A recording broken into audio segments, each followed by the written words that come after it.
안녕하십니까 여러분, 꽃보다 취업 강원 대표입니다. 드디어 2025년 하반기 삼성 공채가 시작됐습니다. 그리고 여러분들, 저희 꽃보다 취업에 패션 취준생들이 굉장히 많은데 패션업계 1티 기업 뭐가 있어요? 바로 삼성물산 패션도 이번에 채용 포문을 활짝 열었습니다.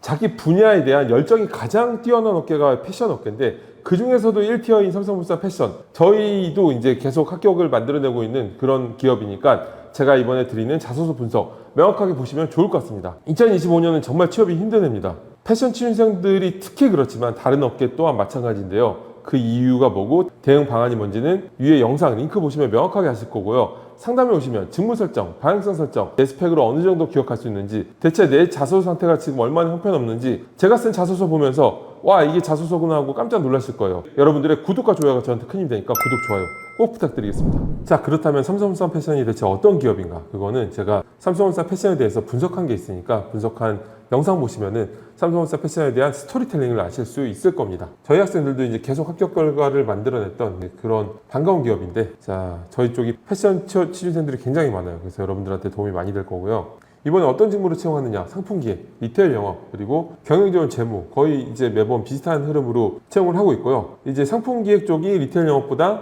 더 조금 뽑겠죠. 뭐 한 반 정도 TO로 뽑는 것 같아요. 그렇다고 리테일 영업이 2배 뽑는다고 해서 엄청 많이 뽑는 것도 아니지만 아무튼 간에 여러분들이 참고하셔서 지원하시면 좋을 것 같습니다. 그리고 삼성물산 패션은 OP 기준이 IH예요.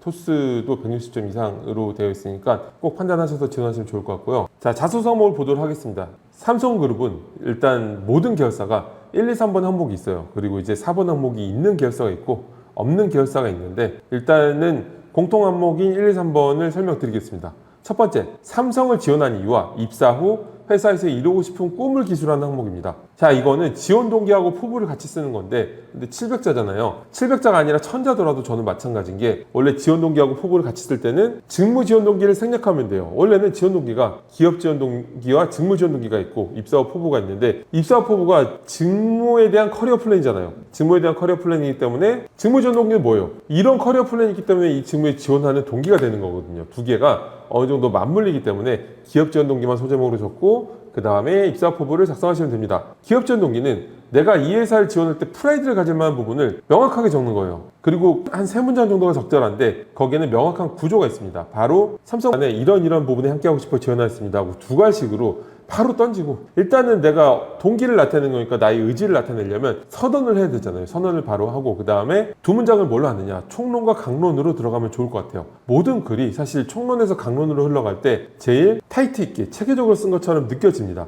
이 기업 지원 동기라는 게 채용 담당자가 자세하게 읽을 그런 여력이 안 돼요. 자소서가 그 사람에 대한 걸 보려고 쓰라고 하는 거지, 우리 기업에 대한 얘기 매년 똑같이 쓰는 거, 그거를 관심 있어 하진 않거든요. 어떤 요식행위라고 생각하시면 되는데, 그래도 어쨌든 간에 글이라는 게 똑똑한 사람이 쓴 글은 똑똑하게 쓴 걸로 보인다는 포인트로 글이 이런 3문장 정도로 총론에서 강론으로 흘러가는 느낌으로 들어가면은 제일 명확하고 똑똑한 사람이 쓴 체계적인 글이 됩니다. 지원 동기에 대한 명확한 작성법은 제가 위에 영상 링크 드리니까 꼭 보시면 도움이 될 거고요. 이 입사 포부는 3단계로 구성하시는 게 좋아요. 첫 번째 문장도 나의 의지와 포부를 보여줘야 되기 때문에 삼성 어디 계열사 안에서 이러한 어떤 업무 담당자가 되고 싶습니다, 이렇게 명확하게 풀어내야 되겠죠. 근데 그 직무에 있어서 어떤 담당자가 되고 싶은지를 여러분들이 명확하게 프레임을 익혀서 색깔을 만들어내야 되는 거예요. 자, 그리고 그 다음에 바로 직무 커리어 플랜을 적는 거예요. 직무 커리어 플랜은 어느 직무에나 공통된 얘기를 하는 게 아니라 그 직무에 정확히 맞춰줘야 되는 거겠죠. 그냥 뭐 팀 구성원으로서 화합하고 신입으로서 뭔가 열정을 발휘하고 이런 얘기를 적는 게 무슨 의미가 있겠어요. 여러분들이 지원하는 직무에 대해서 A라는 업무를 이렇게 하다가 나중엔 이런 것까지 하고 싶다라는 얘기를 한 3문장 정도 풀어내면 돼요. 직무에 대한 관심도와 전문성을 표현할 수 있게끔. 그리고 마지막 남은 분량 정도를 내가 이때까지 했던 어떤 경험들이 이 회사의 직무에 기여할 수 있는지 이렇게 풀어내면 명확하게 되니까, 여기는 1번은 기업 지원 동기와 입사 포부를 풀어내시면 되고요. 2번 항목이 본인의 성장 과정을 간략하게 기술하는데 1500자래.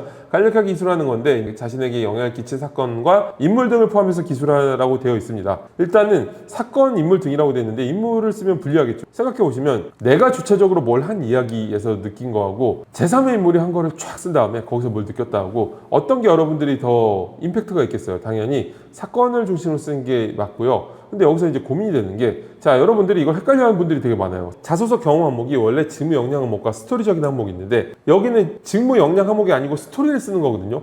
특히 성장 과정이라는 건 그 어떤 스토리 항목보다 더 스토리다워야 돼요. 여기서도 어때요? 성장 과정이나 단어의 뜻을 한번 생각해 보세요. 그리고 가치관에 영향을 끼치신, 나한테 영향을 끼친, 어때요? 이건 정말 그 사람을 보기 위해서 쓰라고 하는 겁니다. 삼성이 원래 옛날부터 관리의 삼성, 사원 한 명 뽑으면 10년간 뭐 교육비로 3억이 든다, 뭐 이런 얘기가 있을 정도로 사람에 대해서 중요시해서 생각해서 만든 항목이거든요. 그래서 여기다 여러분들이 직무 역량이나 여러분들이 이루어낸 직무 업적 같은 거를, 타이트한 경험 같은 거를 나열하듯이 풀어내면은 그거 이걸 채운다는 문제 하나도 없어요. 내 주변에 이렇게 써서 합격했는데요. 자소서만 가지고 합격하는 게 아니니까 그렇죠. 자소서만 가지고 줄을 매겨보면 애초에 그냥 동문서답을 한 거죠. 그렇죠. 채용 담당자는 이런 스토리적인 항목은 인재상 항목이거든요. 여러분들이 기업들 홈페이지 가봐요. 기업들 홈페이지에 인재상이 어떤 것들이 있어요? 열정, 도전, 창의 이런 것들이 있죠. 사실 인재상 외울 필요가 전혀 없고 기업마다 다 인재상 비슷비슷하니까. 근데 이제 제가 드리고 싶은 말씀은 어쨌든 그런 인재상이라는 워딩에 맞는 얘기를 써야 된다는 거죠. 직무 역량 항목과 스토리적인 항목의 구체적인 차이는 제가 드리는 위에 영상 링크 보시면 명확하게 아실 수 있고요. 스토리 항목은 구조가 있습니다. 바로 상황을 제시하고 그 다음에 문제점이 정말 중요한 게, 여러분들도 어떤 스토리텔링, 말 그대로 스토리텔링을 해야 되는 거잖아요. 스토리텔링에서 영화, 드라마, 웹툰 이런 것들인데 주인공이 아무 문제도 없이 이것저것 하고 다니면 그거는 이 이야기를 끝까지 읽을 만한 흡입력이나 후킹할 만한 포인트가 없죠. 그래서 여러분들 자소서도 초반부에 분명하게 그 상황에서 어떤 문제가 임팩트 있게 발생해야 돼요. 그리고 이제 그 문제를 해결하기 위한 과정을 구체적으로 풀어내는 게 스토리텔링인 거죠. 이렇게 설명을 드려도 여기에 여러분들이 했던 마케팅 인턴 프로젝트, 어떤 인턴 할 때 어떤 프로젝트 경험 이렇게 보고서처럼 쓰는 애들, 경험 나열하듯이 쓰는 친구들은 스토리텔링이라는 말의 뜻이 뭔지부터 한번 생각해 보세요. 어느 게 맞는 얘기일까요? 채용 담당자는 과연 이 짧은 기간 안에 어마어마하게 많은 자소서를 봐야 되는데, 여러분들이 업적을 나열하듯이 써버리면은 마치 위인전에 국사책의 인물들 업적 외우듯이 봐야 되는데 그걸 볼 수 있을까요? 안 보는 거예요. 그러니까 여러분들이 읽을 만한 자소서를 쓰려면 스토리텔링을 하셔야 되는 게 맞고요. 그러면 스토리텔링이란 개념 안에서 성장 과정을 예를 들어 볼게요. 성장 과정은 유일하게 20대 이전 얘기를 써도 되는 항목이거든요. 그렇다고 너무 어릴 때 얘기 쓰면은 또 막상 또 넣으려고 하면 또 유치해요. 쓸 때는 몰입해서 쓰는데 유치하게 되니까 너무 어릴 때 얘기도 말고, 그렇다고 또 직무랑 바로 연결 짓는 것도 아니에요. 직무랑 연결돼서 쓰려고 하지 말고 정말 그 사람 자체에 대해서 알고 싶어서 쓰라고 하는 거니까, 여러분들이 가장 좋은 포인트는 도전을 통해서 성장한 과정, 이게 제일 중요하죠. 그래서 여러분들 실제로 어떤 기업에 원서 넣을 때 원서 넣다 보면은 지원 동기하고 성장 과정을 연결해서 쓰라는 회사들도 되게 많아요. 그러면 어때요? 여러분들이 끊임없이 도전하면서 성장했던 성장 과정을 풀어낸 다음에 기업 지원 동기를 엮는 거죠. 이러한 저희 끊임없이 도전하는 모습과 LG전자가 부합하다 생각하여 지원하였습니다. 뭐 이렇게 가는 거겠죠. 그렇죠? 그러니까 제가 말씀드린 대로 성장 과정을 하셔야 되고, 또 천자 이상은 이제 한 이야기를 대서사시로 풀면은 이걸 읽을 포인트를 잡기가 어려워요. 그래서 짧은 걸 여러 개 넣는 게 좋습니다. 저희 꽃보다 취업 학생들 같은 경우에는 마스터 자소서에서 일단은 광의 성장 과정인 성장 과정을 하나 넣고, 그리고 힘들었던 경험을 넣든가 아니면 구성원들 간에 협업하는 과정에서 커뮤니케이션 역량을 발휘한 거, 이것도 어떻게 보면 성장 과정 중에 하나죠. 광의 성장 과정으로 이렇게 구성하셔도 되고, 어쨌든 근본적 의미의 성장 과정은 처음에 하나 넣어주신 게 좋습니다.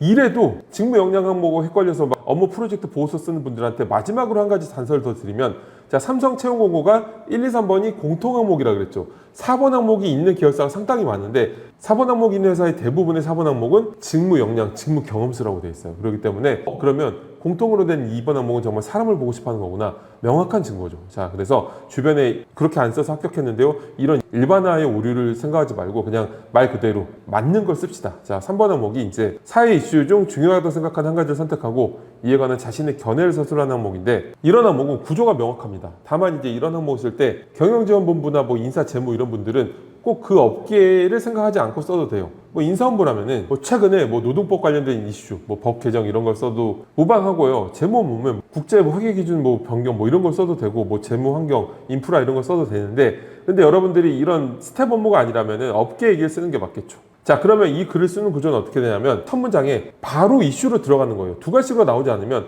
대체 친구 뭘 쓰려고 하는 걸까라는 고민을 하게 만들면 읽기 싫겠죠. 그래서 바로 이슈로 들어가는 겁니다. 최근 뭐 땡땡 업계에서는 이런 부분이 화두가 되고 있습니다. 그 다음에 이제 천자니까 그게 이슈가 되고 있다는 걸 입증할 만한, 대체 얼마나 이슈가 되고 있는지를 풀어내는 어떤 사례들을 뭐 미국에서는 어떻고 유럽에서는 어떻고 최근 한국에서는 어떻고 이런 식으로 풀어낸 다음에 두세 문장 풀어내고 그 다음에 그 다음에 이런 식으로 글이 가버리면 읽을 포인트가 없죠. 그래서 이쯤에서 또 문제점을 주는 거예요.